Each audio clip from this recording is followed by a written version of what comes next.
Good morning class. आज मैं आपको कराने जा रही हूँ कि हमने क्या कर लिया था, इलास्टिक कोलिजन कर लिया था। आज हम वन डायमेंशन कर लिया था हमने इलास्टिक कोलिजन और इन इलास्टिक कोलिजन का। आज हम करने जा रहे हैं इलास्टिक कोलिजन इन 2 डायमेंशंस।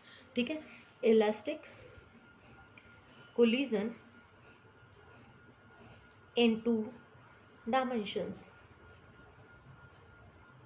अब इसमें हम क्या करेंगे कि हमारे पास यहाँ पर कोई एक बॉडी है, ए बॉडी है जिसका मास m1 है और वो किसी वेलोसिटी u1 से क्या कर रही है, चल रही है। अब मेरे पास एक बॉडी यहाँ है जिसका मास m2 है और जो किसी वेलोसिटी u2 से चल रही है, जिसकी वैल्यू 0 है, यानी चल नहीं रही है, वो रेस्ट पोजीशन पर है। तो इसने आकर इसको टक्कर मारी और ए तो चली गई यहाँ पर किसी वेलोसिटी v1 से और बी चली गई यहाँ पर किसी वेलोसिटी v2 से। ठीक है, अब अपने पास यहाँ पर जो मोमेंटम होगा वो हो गया इसका m1 v1 और इसका मोमेंटम हो गया m2 v2। ये जो एंगल बना है ये एंगल मान लिया मैंने थीटा और ये एंगल मान लिया मैंने फाई। तो ये एंगल जो होता है अपने पास, यानी कि ये अपने रास्ते से क्या हुई, भटक गई। तो ये तो हमारे पास कहलाता है एंगल ऑफ स्कैटरिंग। थीटा कहलाता है, स्कैटर्ड हो गई ना, ये अपने रास्ते से सीधी जा रही थी, इससे टकराने के कारण से ये यहाँ पर स्कैटर्ड हो गई। और ये जो फाई है मेरे पास, ये कहलाता है एंगल ऑफ रिकॉइल। इसकी वजह से ये हुआ तो इसको कहते हैं एंगल ऑफ रिकॉइल। ठीक है, अब यहाँ पर मैं कंजर्वेशन लगाऊं। सबसे पहले तो मैं इसके क्या कर लूँ, कंपोनेंट तोड़ लूँ। तो एक कंपोनेंट यहाँ टूटेगा और एक कंपोनेंट यहाँ टूटेगा इसका। अब थीटा इस साइड है तो यहाँ थीटा के साथ कौन सा कंपोनेंट टूटता है, कॉस ऑफ थीटा, और यहाँ वैल्यू आ जाएगी m1 v1 और ये हो गया अपने पास साइन ऑफ थीटा। ठीक है, इसके लिए तोड़ेंगे तो अपने पास एक यहीं टूटेगा और एक यहाँ पर, तो m2 v2 cos of phi और इधर टूट जाएगा m2 v2 sine of phi. ठीक है, तो अपने पास ये वैल्यू हो गई। यहाँ पर कंजर्वेशन लगा देंगे हम। तो कंजर्वेशन लगाएंगे तो अपने पास क्या होगा, अब यहाँ पर 2 एक्सिस हो गए तो अलोंग एक्स एक्सिस हम लगाएंगे तो अपने पास क्या वैल्यू होगी, m1 u1, ये तो 0 हो गया, equals to m1 v1 cos of theta plus m2 v2 cos of phi. इसी तरीके से अपने पास अलोंग वाई एक्सिस क्या हो जाएगा, अपने पास वाई एक्सिस में इनिशियली अपने पास वाई एक्सिस पर कुछ भी नहीं था तो क्या हो गया, 0। और यहाँ से इक्वेशन क्या बन गई अपने पास, m1 v1 sine of theta minus, क्योंकि अपोजिट डायरेक्शन में इसलिए यहाँ पर क्या आ जाएगा अपने पास, माइनस साइन आ जाएगा और क्या आ जाएगा m2 v2 sine of phi. तो अपने पास ये इक्वेशन आ गई किसके लिए, मोमेंटम के लिए। सिमिलरली किसके लिए लिख सकते हैं, क्योंकि इलास्टिक कोलिजन है तो काइनेटिक एनर्जी भी क्या रहेगी, कंजर्व रहेगी। तो m1 v1 square half cancel कर दिया मैंने चारों तरफ से, दोनों तरफ से, m2 v2 square equals to m1 u1 square plus m2 u2 square. ठीक है, तो ये वैल्यूज आ गई अपने पास। अब इसके लिए हम क्या कर सकते हैं, स्पेशल केस ले सकते हैं। तो स्पेशल केस में हम क्या कहें कि u1 की वैल्यू तो u है और u2 की वैल्यू कितनी है अपने पास, 0 है। अगर परफेक्टली इलास्टिक कोलिजन अगर अपने पास हो रहा है तो मास अपने पास किसके बराबर है, m1 equals to m2 equals to m। अब जो इक्वेशंस आपने लिखी थी वो इक्वेशंस में ये वैल्यूज पुट कीजिए। तो जो पहली इक्वेशन लिखी थी आपने, ये पहली इक्वेशन में पुट कीजिए। तो m u1 की वैल्यू कितनी, u इक्वल्स टू यहाँ पर m v1 cos of theta plus m v2 cos of phi. तो यानी कि m तो थ्रू आउट हो गया, कैंसिल। तो u की वैल्यू क्या आ गई, v1 cos of theta plus v2 cos of phi. ये हो गया फर्स्ट अपने पास। ठीक है, फर्स्ट इक्वेशन हो गई। सेकंड इक्वेशन निकाले, इससे निकाल दूं, m थ्रू आउट कैंसिल हो जाएगा, ये 0 हो गया। सेकंड इक्वेशन क्या हो जाएगी, u1 square u square equals to v1 square plus v2 square. Second equation ये हो गई। और एक जो हमने लिखी थी क्या, m कैंसिल हो जाएगा, v1 sine of theta minus v2 sine of phi equals to 0। ये हो गई थर्ड इक्वेशन। अब मैं क्या करूँ, यहाँ पर u की वैल्यू पुट करके और इसको क्या कर लूँ, सॉल्व कर लूँ। अब इसको करो सॉल्व, तो हमारे पास वैल्यू क्या आ जाएगी, यहाँ पर रखिए value, v1 cos theta plus v2 cos phi का square equals to v1 square plus v2 square. अब यहाँ से a प्लस b का फॉर्मूला खोल दो, a square plus cos square phi plus 2v1 v2 cos theta cos phi equals to V1 square plus V2 square.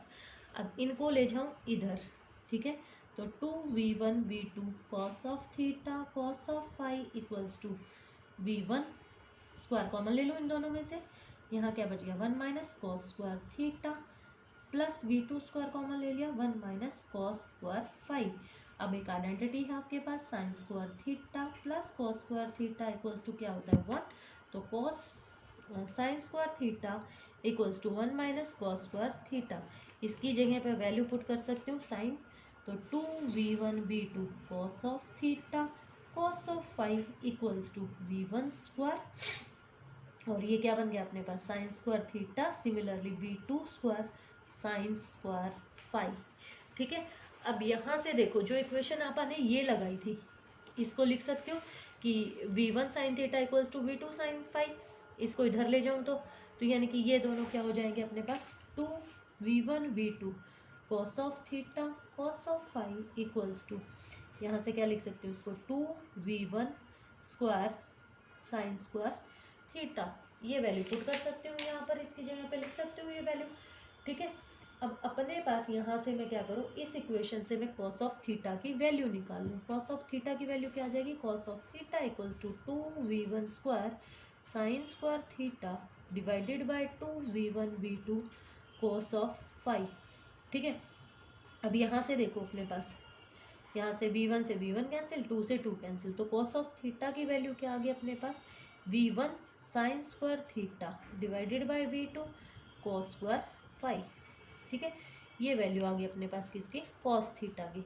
Similarly इस equation से sign five की value निकाल लो, तो यहाँ से साइन फाइव की वैल्यू क्या आ जाएगी, इसको इधर ले जाओ, V2 sine of five equals to V1 sine of theta, तो sine of five equals to V1 sine theta divided by V2, ये वैल्यू आ गई अपने पास। अब एक आइडेंटिटी होती है अपने पास कॉस की, cos theta plus five cos A plus B की, तो ये अपने पास किसके बराबर होती है, cos A cos B minus sine A sine B.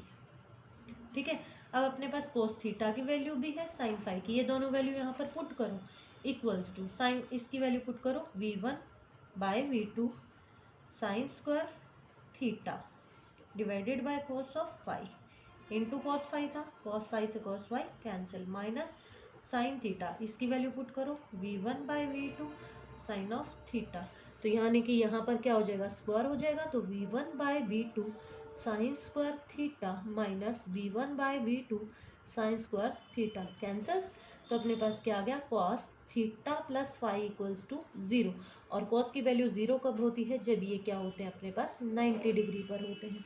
ठीक है, तो परफेक्टली इलास्टिक कोलिजन के लिए अपने पास इसकी जो वैल्यू है वो वैल्यू किस पर होती है, यानी कि अगर अपने पास सेम मास है और पहली बॉडी किसी वेलोसिटी u से चल रही है और सेकंड बॉडी अगर रेस्ट पर है, तो अपने पास ये क्या होगा 90 डिग्री पर एक दूसरे से ये क्या हो जाएंगे, अलग अलग हो जाएंगे, सेपरेट जो होंगे वो 90 डिग्री पर सेपरेट होंगे। ठीक है, सिमिलरली अपने पास अब लास्ट टॉपिक है इसका अपने पास inelastic collision in two dimension. Two dimension के लिए क्या होगा अपने पास कि यहाँ पर अपने पास मैंने क्या कहा था कि पहला जो है अपने पास, अब यहाँ पर वही कि m1 मास था, यहाँ कोई m2 था, और ये आकर इससे टकराई किसी एंगल थीटा पर, और ये स्कैटर्ड हो गई यहाँ पर किसी एंगल फाई से, ये रिकॉयल हो गई और दोनों बॉडीज इकट्ठे चलने लग गई। तो अपने पास यहाँ पर क्या कर सकते हो, कंपोनेंट तोड़ सकते हो, कंपोनेंट तोड़ोगे तो अब इनिशियली भी अपने पास एक कंपोनेंट इधर टूटेगा एक इधर, तो m1 u1 cos of theta m2 u2 cos of sine of theta. Similarly इसके टूट जाएंगे यहाँ पर, यहाँ टूट जाएगा इसका क्या m1 plus m2 sign of five, और इधर टूट जाएगा m1 प्लस m2 किसी वेलोसिटी v से चल रहे थे ये into v sine of cos of phi. ठीक है। तो अब इन दोनों को कंपेयर कर देंगे अलोंग एक्स एक्सिस और इन दोनों को कंपेयर कर देंगे अलोंग वाई एक्सिस, और एनर्जी के कंपोनेंट अपने पास टूटते नहीं हैं। तो अगर हमें ये वैल्यूज़ पता हो तो हम ये वैल्यूज़ क्या कर सकते हैं, इन इलास्टिक कोलिजन के लिए फाइंड आउट कर सकते हैं। तो ये था आपका कोलिजन, और ये इसके के साथ ये आपकी यूनिट ख़त्म होती है, और यहीं तक 4th यूनिट तक ही आपका एग्ज़ाम में आएगा। और अभी काफ़ी लेट है एग्ज़ाम, 31st को है आई थिंक आपका पेपर, तो इससे पहले मैं 5th यूनिट भी आपको क्या करवा दूँगी, शुरू करवा दूँगी। अगर आपको कोई प्रॉब्लम हो या कोई दिक्कत हो तो वो आप पूछ सकते हैं।